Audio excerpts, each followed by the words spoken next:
Hi friends, today is Theory Thursday and we are going to talk about scales.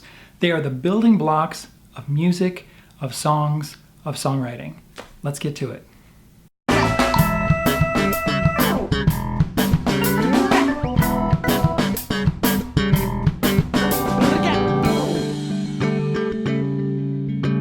So right off the bat, what I want to do is tell you that scales, if we just talk about scales just one at a time, it's a little bit boring.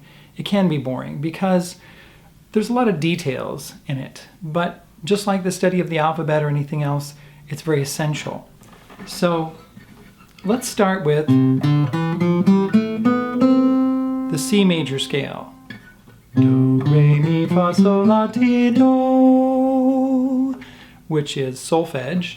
1, 2, 3, 4, 5, 6, 7, 8. Or actually, since that's a C and that's a C, they're both the same note. So you could say 1, 2, 3, 4, 5, 6, 7, 1. Okay. So let's look at this for a second. You'll notice that when I play this on my guitar, let's zoom in just for a second and I'll show you what I'm doing.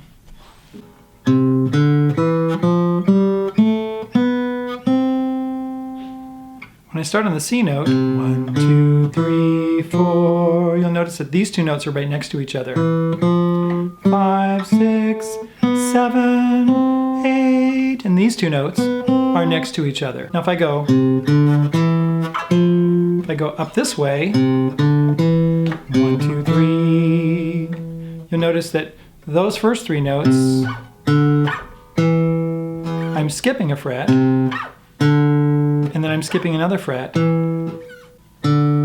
This note and that note are actually 2 frets apart. But it's a little deceiving when I go from here to here because you really can't see how far apart they are. 1, 2, 3, 4. So when we do the major scale, 1, 2, 3, 4, there's a half step or 1 fret between 3 and 4, 5, 6, and between 5 and 6, there's still 2 frets. 7, 1, and there's a half step between these last two notes, between 7 and 8, or 7 and 1.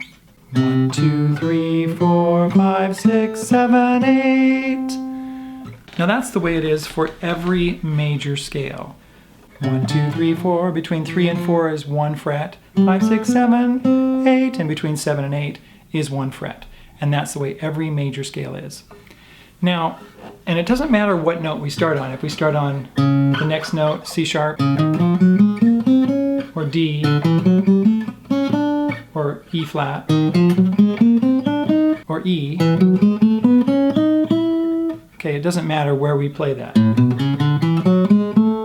The pattern is always the same. Now, on the keyboard, it's a little easier to see because you can see the distance between everything. Now let's go here to the keyboard and I'll show you what I'm talking about. Here's a C. This is actually called middle C because it's in the middle of the piano. And these 2 black keys, that's C right there to the left of the 2 black keys. And then here's the 2 black keys and that's C also. There's a pattern on the keyboard, 2 black keys, 3 black keys, 2 black keys, 3 black keys. So right here, 1, 2, 3, 4, you can see that between the 3rd note and the 4th note, there's no black key there. 5, 6, 7, 8. Between 7 and 8, there's no black key. When there's a black key, this is the fret that we actually skipped over when we were playing the guitar. And from C to C sharp, that's what that note is called, is what we call a half step. On the guitar, it's 1 fret. From C sharp to D, it's 1 fret. So 2 half steps make what we call a whole step. So this is a whole step. And then from D to E is a whole step. From E to F is a half step. From F to G is a whole step. From G to A is a whole step. From A to B is a whole step. And from B to C is a half step.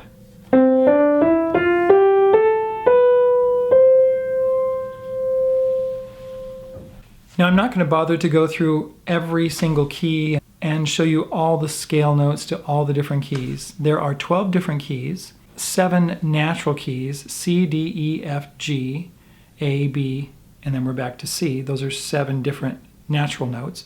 And then there are sharps and flats, like C sharp, D sharp, F sharp, G sharp, and A sharp.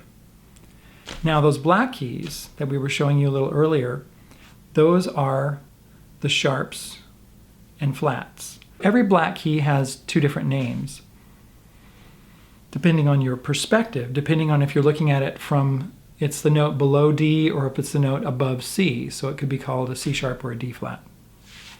Now let's look at the key of G major. It has 1 sharp, and I'll show you what we do to make that chromatic alteration so that we can know how to get all the right notes. And now we have G, C, D, E, F, G. And from the white keys we're going to go up G, A, B, C, D, E, F, and G. Now if I play that from G to G, you can see that it doesn't quite sound like a major scale. And there's a problem right in this section right here. It's because the 7th note of the scale isn't a half step away from the 1st note or the 8th note. So what we have to do is we have to alter this note to be an F sharp, and then it will sound like this.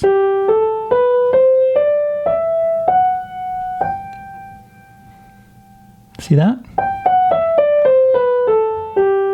Now we have a major scale. G, A, B, C, D, E, F sharp, G, and that's how we figure out which notes are sharp and flat in a scale. When you go up the scale, you have to use the next letter name as you go up.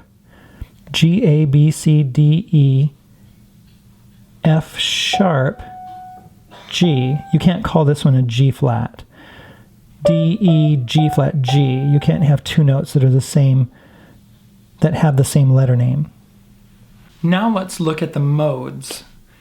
We're going to look at what we call the medieval modes. Some people don't use the word medieval, but that's where they came from. They were used extensively in the medieval period to create music.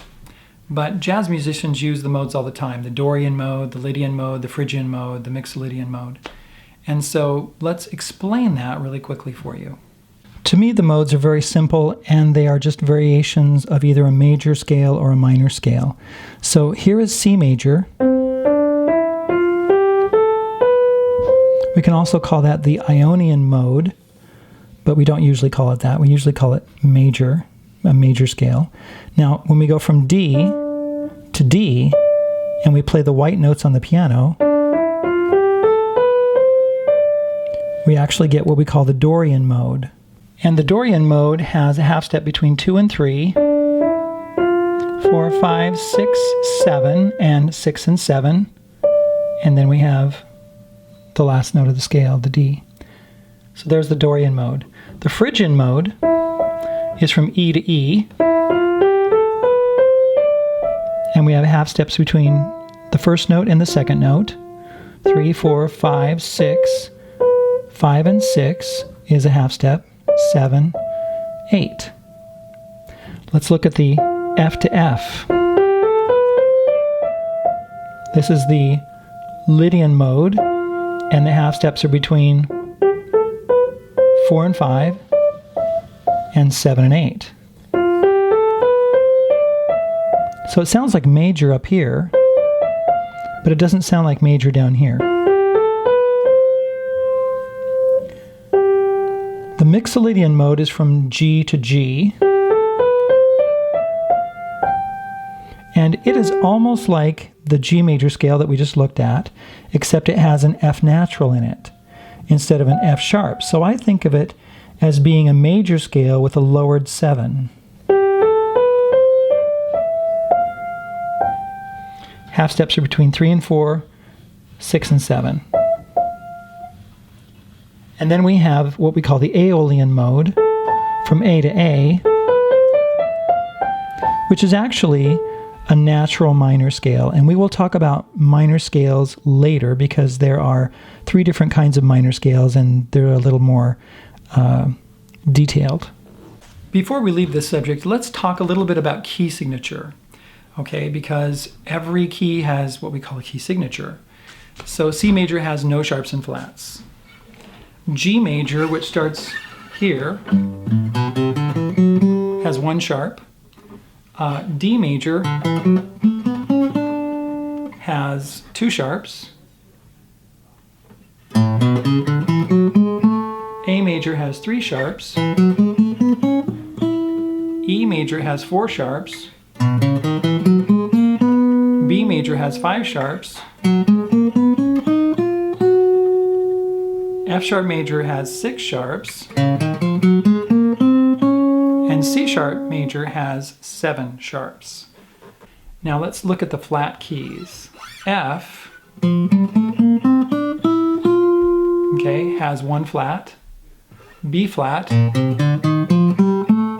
has 2 flats.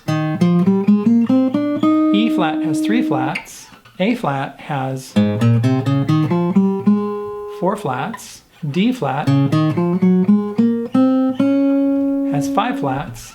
G flat has 6 flats, and C flat has 7 flats. B major and F sharp and C sharp are inharmonic with other keys. For instance, a B is also a C flat. So you could actually call that a C flat major scale. But I don't think of it as a C flat major scale because a C flat is basically a B, and so I just think of it as a B major scale. The F sharp can also be called a G flat major scale. And I don't think of it as being a G flat major scale. I think of it as an F sharp major scale. That's just the way I think of it most of the time. And a C sharp major scale is also a D flat major scale.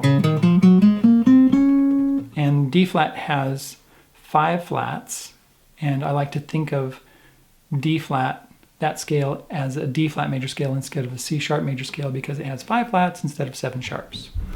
Now, what are our favorite keys to play in as guitarists?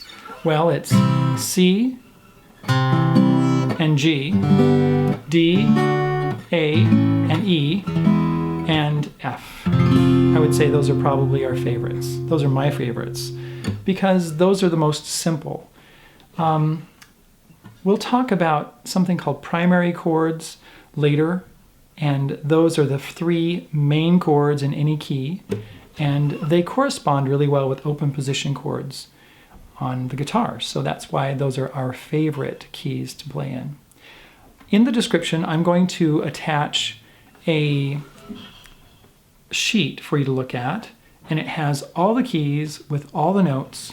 And hold on to that sheet, although next week when we talk about the circle of fifths, we will also have this sheet available to you in the description because it is a valuable sheet to have. All right, thank you for coming by, and we'll see you tomorrow for Fun Friday.